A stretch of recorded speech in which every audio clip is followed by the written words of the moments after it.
Hello and welcome to the news update on Enterprise Television. I am Kendi Boduri. We begin with the local news. The federal government has started disbursing funds under the Tertiary Institution Staff Support Funds to enhance staff welfare, productivity, and innovation in Nigeria's tertiary education system. This initiative, launched in August 2025, is part of President Bola Tinubu's Renewed Hope agenda and the Nigerian Education Sector Renewal Initiative. Over 9,000 staff members from 919 federal and state tertiary institutions have received payment, representing 28% of the 33,000 verified applicants. The fund provides eligible staff with up to 10 million naira in concessionary zero-interest loans to address essential needs like housing, healthcare, education, and small business development. The Ministry of Education has pledged transparency, quarterly financial reporting, and robust monitoring mechanism to ensure effective fund utilization and repayment. This initiative aims to restore dignity, reward dedication, and rebuild Nigeria's knowledge economy foundation. And now we move to our other local news. President Bola Tinubu has approved a 15% import tariff on petrol and diesel effective after a 30-day transition period ending November 21, 2025. This move aims to protect local refineries and stabilize the downstream markets. However, petroleum marketers warn that the pump price of petrol could exceed 1,000 naira per litre, up from the current price of around 920 naira per litre.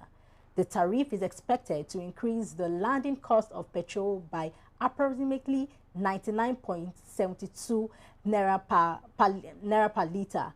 Despite this, estimated Lagos pump prices would remain relatively competitive at 964.72 naira per litre. Compared to regional averages in countries like Senegal, which is $1.76 per litre, and Cote d'Ivoire, which is $1.52 per litre. The policy's impact on consumers and the economy is subject of debate among stakeholders. And now we move to economic and finance news. Aliko Dangote, president of the Dangote Group, has refused to buy the Nigerian National Petroleum Company Limited refineries, describing them as an unproductive and a waste of resources. Dangote stated that his company has invested in building a modern refinery that can meet domestic needs and export surplus products, making it illogical to acquire outdated facilities. Dangote also criticized the Depot and Petroleum Product Marketers Association of Nigeria, DAPMAN, suggesting that they should instead buy the refineries or invest in building new ones. He emphasized that his refinery operates under strict regulatory oversight and adheres to global best practices in pricing and distribution, dismissing claims of monopoly as baseless. And now we move to our business news. Nigeria's Minister of Power, Adebayo Adelabu, announced that state governors and local and international investors have jointly mobilized $500 million to boost solar panel manufacturing and renewable energy production in the country. This initiative aims to reduce dependency on fossil fuel, promote sustainable industrial growth, and create jobs in the power value chain. The fund will support solar component manufacturing plants through public-private partnerships, aligning with President Bola Tinubu's Renewed Hope energy agenda to expand access to affordable and clean electricity. And now we move to our foreign news. U.S. President Donald Trump has called for the nuclear option to scrap the 60-vote threshold required for the Senate to advance legislation aiming to end the ongoing government shutdown.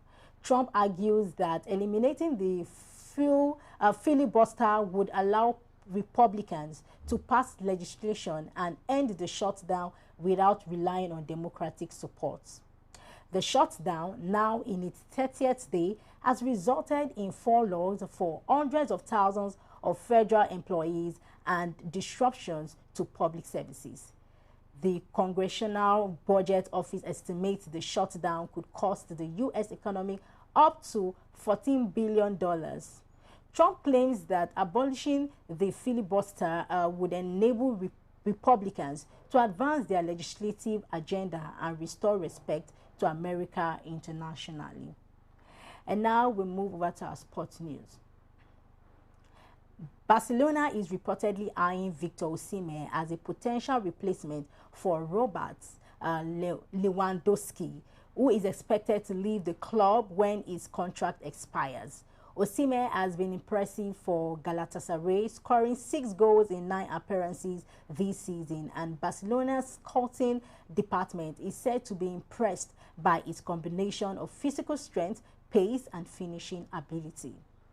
The potential transfer would be challenging due to Osimhen's high market value of 75 million euros and annual salary of 15 million euros plus bonuses. Napoli had inserted a clause in Osimhen's contract preventing him from joining Italian clubs, but other European clubs can make inquiries.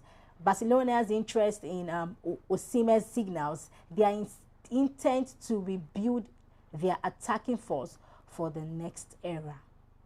And now we move to our entertainment news.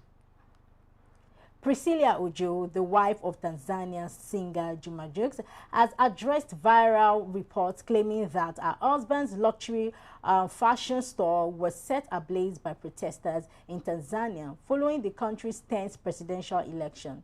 The report, which emerged on social media platform X, formerly known as Twitter, allegedly that the store was worth over $780 million.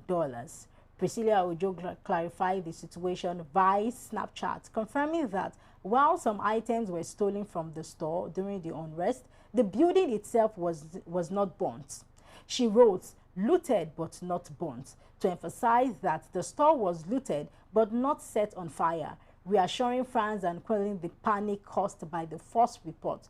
Juma Jux has not made a public statement regarding the incident. Thank you so much for watching and listening. Do well to follow us on all of our social media platforms at Enterprise TV 7. I am Ken the Buddering. I'll see you next time. Bye for now.